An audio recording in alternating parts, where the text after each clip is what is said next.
Hello everybody, my name is Teeheebee and welcome to the secret behind Teeheebee in Minecraft. I'm going to take you through the backlog, Redstone, all the secret stuff and how everything works.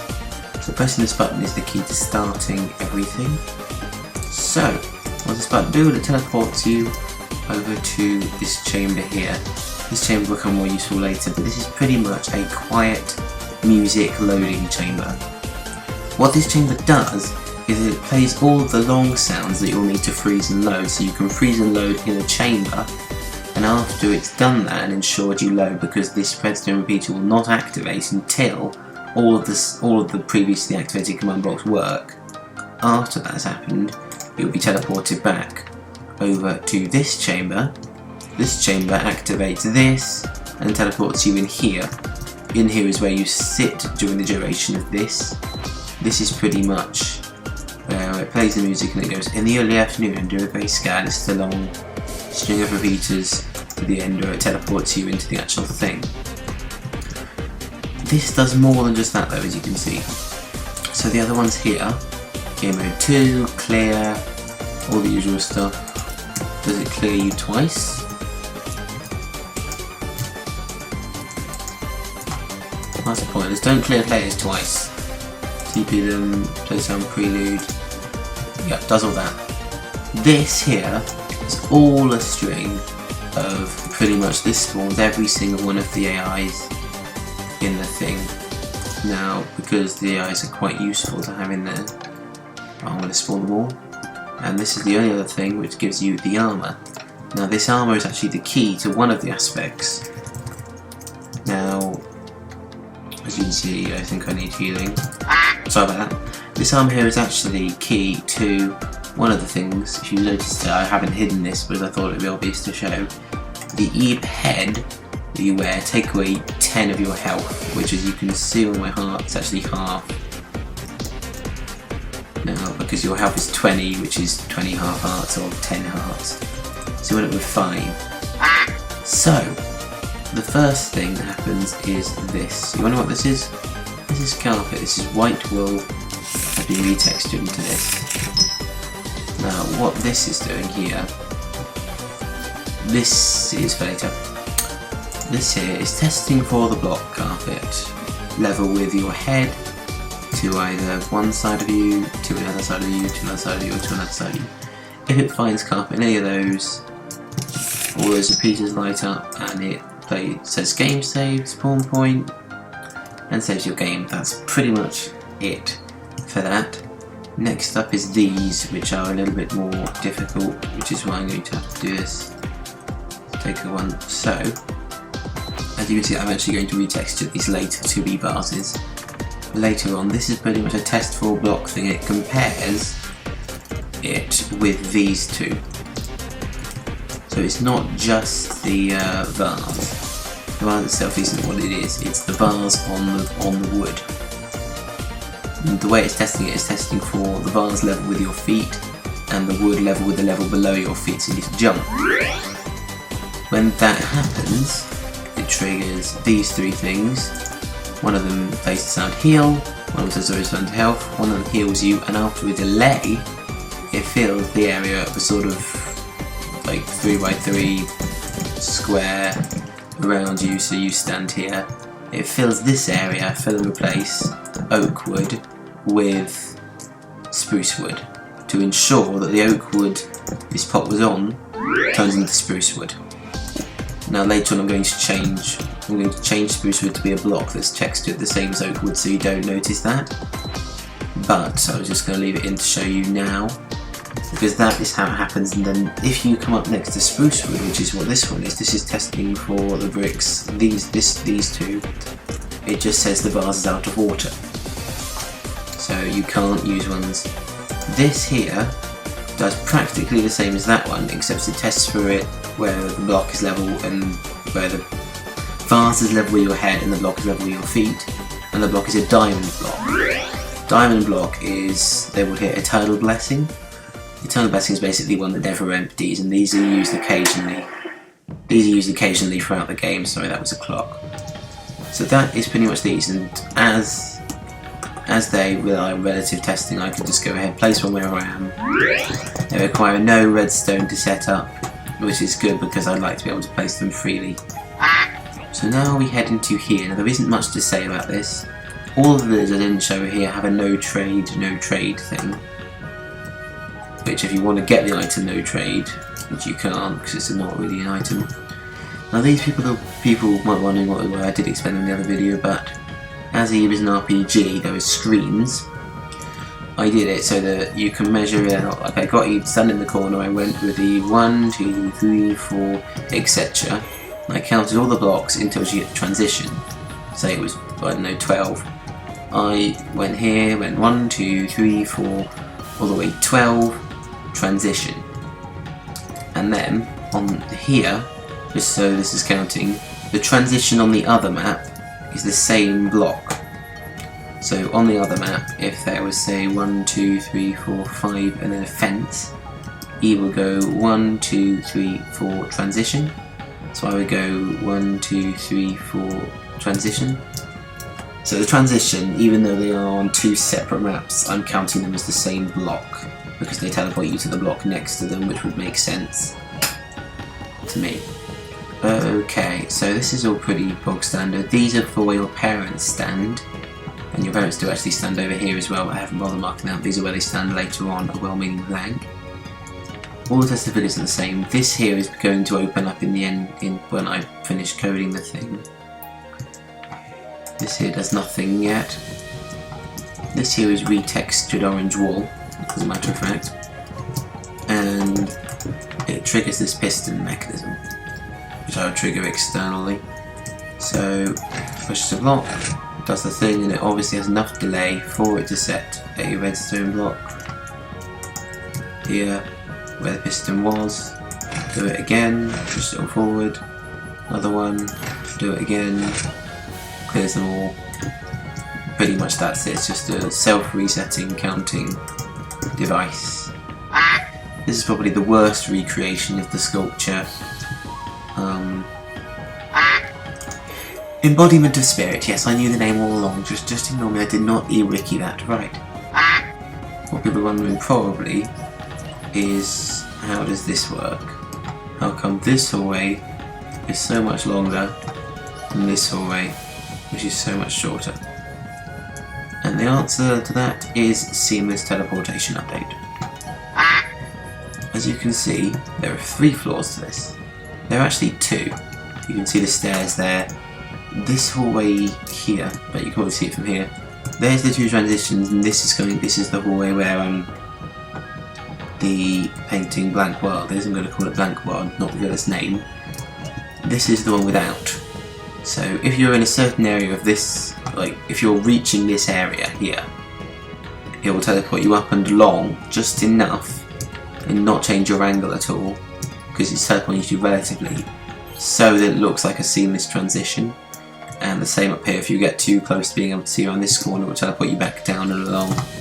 And the same with all 4 of these. I think it works if I stand up outside or something. But defo the individual do stand here. Like that. I forgot to show it in the main video. So there's that. These lights, or the lights that you can see from standing directly in front of this painting, are hooked together along with a delay of this many ticks, and they teleport all villagers minus 200, which pretty much kills them as they're below the void. It's just delayed enough so that they disappear when the lights turn off. And because your eyes are distracted by the lights, it will take you 3 or 4 times before. Now let's head down into the actual sculpture gallery. Down here, if we dig down a few blocks, this here is a simple teleport where it teleports you relatively. As you can see, the angle it teleports you 180 degrees. That is because I foolishly started building this over here, and then I was putting like the stairs there and I thought, oh yeah, this would be great because you fall in there, you get teleported to the stairs, until I realised that after the stairs downwards you constantly go that way. That is the direction of progress, is up towards the wall. I'm going to call I don't know, I guess I'm going to call it the first wall, the wall that is actually shown in the RPG, whereas this wall is just a black wall, this wall is just a black wall, and this wall is just a black wall. The wall actually shown in the RPG, the wall that has stairs and objects and buttons on, is that wall. I thought it was also fitting that it faced north, whereas it did face south. You actually turned around while being teleported from there to there, which I think is a pretty sort of intelligent feat. So as you can see, all the lights are simply just redstone blocks. Nothing clever at all about the lights. Now this button here, this button here leads over to here. Well, it does two things. One is it fills up the stairs so you can't see them again. I made sure I did it the exact second you were pressing a button so you couldn't see it be filled. Second, there's a rose sitting in a vase.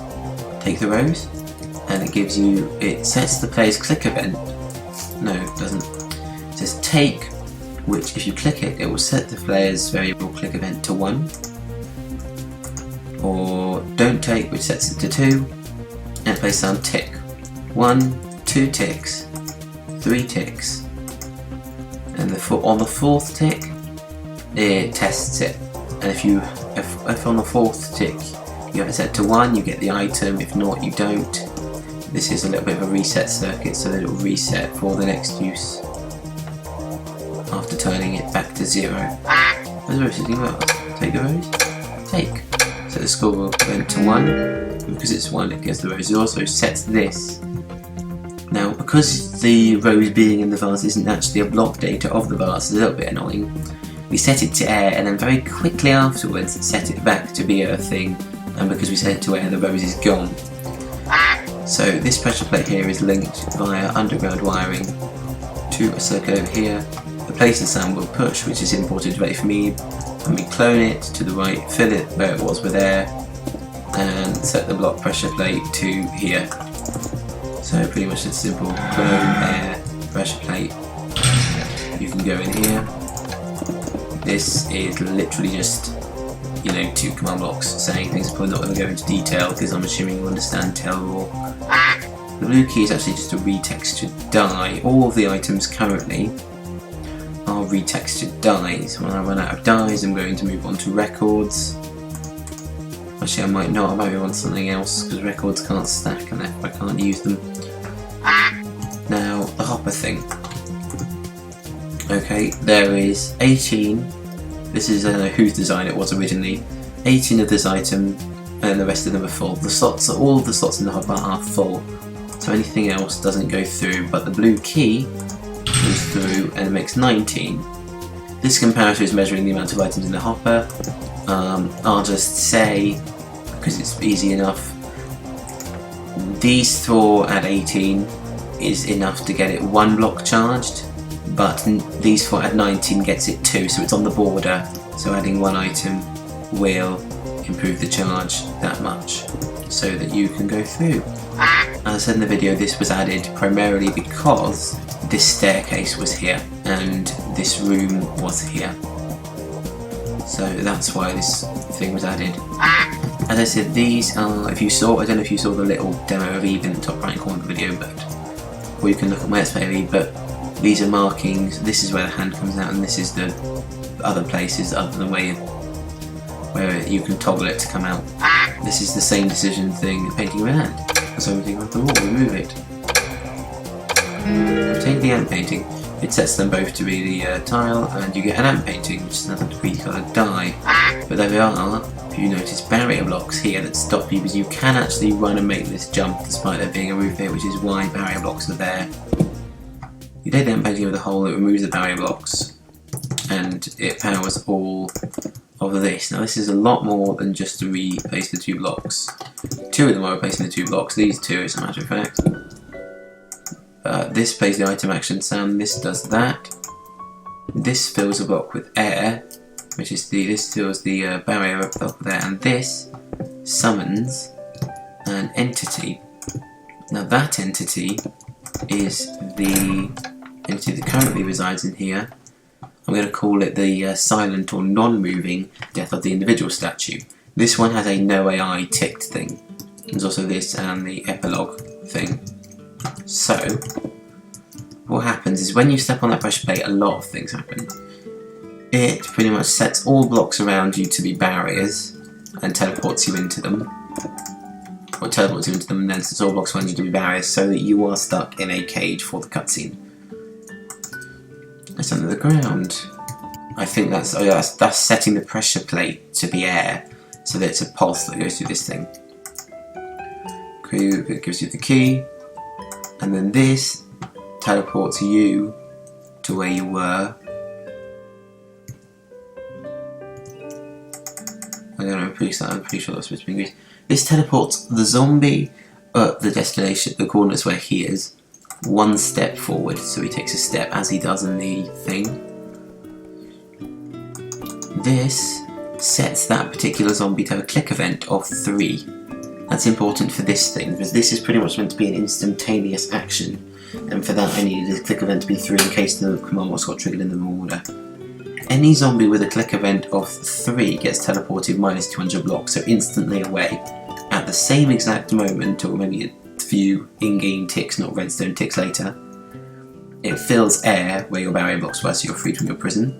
It plays the sound grrr, which is the sound of him charging you, and it summons the non-safe or non-movable, the death of the individual that has an AI. The AI is exactly the same as a zombie, by the way. If you're wondering, the AI is exactly the same as a zombie from Minecraft, apart from invulnerable, and a few other status effects that pretty much just allow it to walk towards you, not take damage. And what that also does is that toggles this RS NOR latch here, which I could make smaller but I can't be bothered. And that turns on this clock. This clock is testing for you in pretty much a radius of this corner. This corner, if you're near 1, 2, 3, 4, 5, there's 5 in this corner, so if you're either here or here, it will play the sound tear, so make sure you're safely across the painting. And then it plays the sound tear. It fills the 2 blocks with air, I think. No, it fills the 2 blocks with air. It fills the area that was barriers back into barriers. Plays the sound tear, and it triggers this, which is already triggered. The zombie's not going to chase me, but you get the idea. So it teleports me here, it's up to the ground, and then you open the quote, teleport me again, it will teleport me forward, it plays the sound. He is now the walking death of the individual. Why do we walk? I'm not going to change in game mode. There you go, you see it's walking now. Previous one couldn't walk, this one can. Follows you into here. If you cross this, breaks that, fills the barrier up again, so that's where the zombie stops. And it actually sets a new variable for you to be 1. That's why when you cross this pressure plate. If it's 1, plays that sound, kills all zombies. And what that will do, plays all sound, kills all zombies, and sets it to 2 so it doesn't happen every time you step on the pressure plate. To go into the next area, which I nicknamed the cat area. So let's go into here first, because this is a fun area to explain. The pressure plate inside the room triggers this line of redstone, which will later be cut off by this piston. This line triggers this RS NOR latch, allowing this torch to turn on. This torch does multiple things. It sets the block where the exit pad would be to air. Following that, it summons a villager nicknamed Player. It summons a zombie nicknamed Statue, and it summons a armor stand nicknamed Statue Place. Now, what that means, all the statues. So if you're wondering why you can't walk on these things or things, there are lots of barrier blocks stopping you. Now underneath this area, what people don't know is that there's a large recreation of the barrier blocks in sandstone, pretty much just dug out under the floor. So anyway, you can't walk, there's sandstone. Now this took me a while to figure out. First of all, I made this thing here, this quick clock. And then I made the clock trigger an RS NOR latch. The RS NOR latch, when triggered, when this RS NOR latch is turned one way, it will just make sure the lights stay solidly on. and it won't when the other way. So that it pretty much toggles the thing on this delay here. That's what that does. It's pretty much just a bunch of repeaters that turns on and off a clock that makes the light filter. Oh no, it's the other one, sorry. This is the push button that gets triggered. Let's test this one to air. As you can see, this thing is moving towards me. This is the armor stand we summoned called Statue Place. The reason it's following me is because underneath me there is a villager called Player, and over there somewhere there is a zombie called Statue. The zombie called Statue is slowly approaching the villager, i.e. this slowly approaches me, the villager is constantly teleported under me, teleported to me, then teleported 3 blocks down, the statue is constantly teleported to the zombie, then 3 blocks up. So the statue is saying the zombie's orientation, as well as its creepy manufactured way of walking towards me and finding an AI path. Now, meanwhile, it's constantly testing for the zombie under here over there. I can't tell which, not sure which one it is. It's either testing for the zombie under here or it's testing for the statue on here. Whichever one it's testing for, I'm pretty sure it's the zombie under here. It'll play the smash sound and it will give you the wooden fish tail. To cut things short, puts this here so it doesn't do it again. There's not much to explain here with hide and seek really. There's testificate. To hide and seek, to place a sound effect, testificate gets teleported into this spoof. It is actually the same testificate. So press this button, so you get the prize, and does that every time. In fact, I haven't actually made a one thing use on this, so you can just get as many wooden fish heads as you want. Which I think I'll probably just make it so it's just the button to air. The sinister painting is actually just an armor stand summoned by the thing up there. And it's just got no gravity, it's got the armor on that you wear, Teeheebee. That is just a simple string of commands that gives you a wither effect. That's how you damage people in this, so that's how I damage people. Is by giving people a level 10 wither effect for 1 second, because that damages people enough so that they lose 1 heart, or in this case 2 hearts. I believe it's 1 heart though. And this one here, with the lights turned out, turns off the lights even though it doesn't really affect it because the lights don't do anything anyway. Just temporarily. So that's what that does. If you have both of these, it goes meow and it just does a fill on this. The Way of Lips has a block. The block's normally there and that will damage you. But when you feed it the apple, it goes to here, and this one here should teleport you. That's how it's worked. I haven't done the teleport yet because I haven't built anything else. This is the final area I've built so far. I'm going to work on this again tomorrow. So it is getting late. It's like 11:39 now that I'm recording this. So now this here, when you step on the next area thing, it will lock this clock. So there's not lag. Here we go, so we've got the dolls. Now the dolls just have a sort of forever crying emoji, which I can't believe looks as scary as it does. Every single one of the dolls is summoned, they have no gravity. Well, almost all of them have no gravity.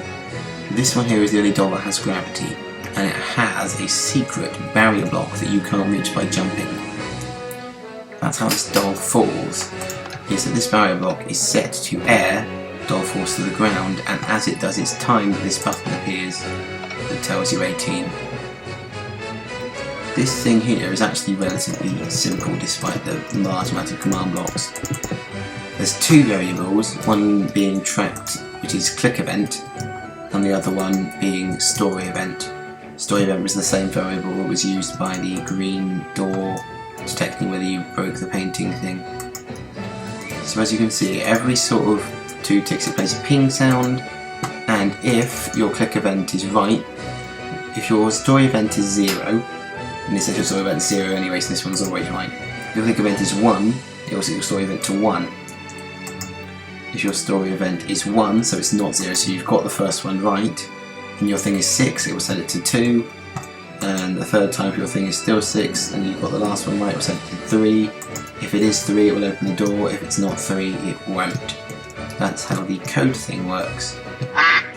And the apple thing is actually a custom head, if you're wondering what the apple thing is. I don't know how you don't know this, but there is a lovely website called heads.freshcoal.com, and on heads.freshcoal.com there is a list, it's a very long list of Minecraft heads. You can even make your own head, but if you go on to say, like, I don't know, collection, there's a large collection of heads you can paste the thing into a command block, like I've got the website up here.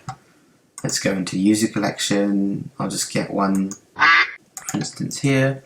Somebody has made a beach ball, and I don't know, the thing is about these heads that makes them so great is that you can put them on top of invisible armor stands, and because the armor stand is invisible and because it has no gravity and no AI, you can move it anywhere. Like it isn't constricted by being in the middle of the tiles. You can have a head here, say, and that allows you to do things like, I don't know, make a pool table or make a cannon or something like that, because they're not constricted by measurements that the other types of blocks are.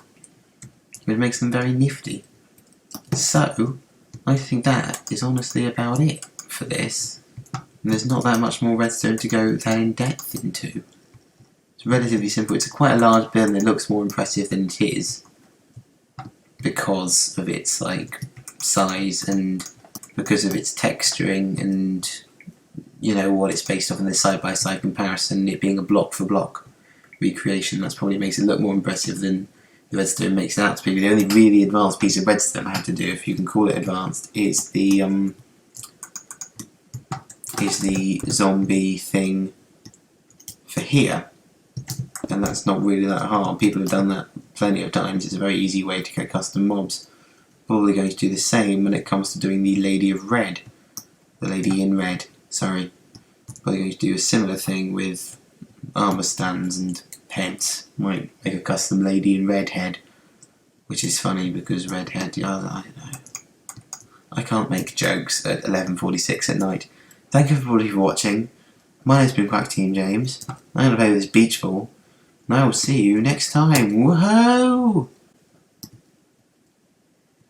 I think it's a little bit flat.